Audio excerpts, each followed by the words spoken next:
ఏమి జరగనప్పుడు పోరాటానికి వెళ్తాం మనం. మరి పోరాటం అంటే నాకు ఫ్రెంచ్ విప్లవం గుర్తొస్తుంటుంది. ఫ్రాన్స్లో ఒకసారి విప్లవం జరిగింది.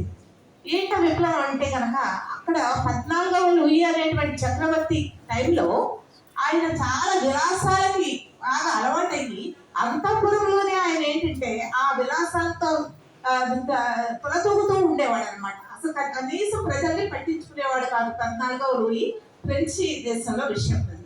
అటువంటిప్పుడు ప్రజలు విప్లవం చేశారు. ఎలా చేశారంటే ఒక రోజు వాళ్ళు చాలా కోపం వచ్చింది. వాళ్ళు తినడానికి తిండి కూడా లేదు, అసలు తిండి లేనటువంటి ప్రజానీకం రాజుగారు చూస్తే అంతఃపురంలో విలాసాల్లో ఉన్నారు.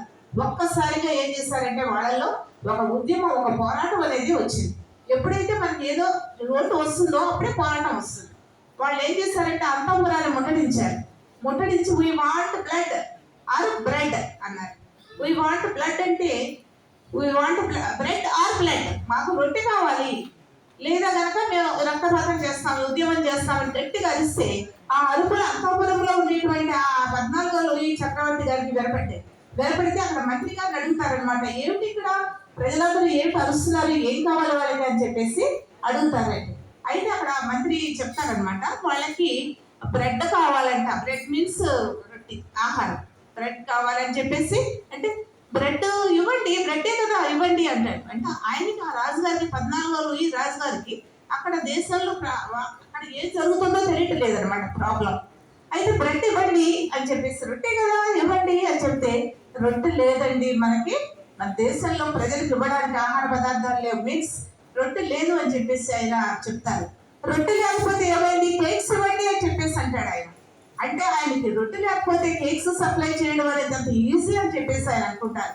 ఇంతలో ప్రజలందరూ అంతఃపురాన్ని ముట్టడించి అక్కడ ఉన్నటువంటి రాజుగారిని తరిమి వేసి డెమోక్రసీ, ప్రజాస్వామ్యాన్ని స్థాపించుకుంటారు. పోరాటం అట్లా ప్రతి దేశంలో పోరాటం జరుగుతూ ఉంటాయి. మన దేశంలో ఉండే ఈ పోరాటం సామాజిక పోరాటం అన్నమాట.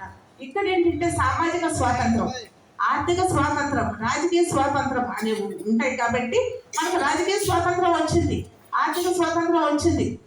మరి అయితే ఇక్కడ ఏంటంటే సామాజిక స్వాతంత్రం లేదు, కుల వివక్ష.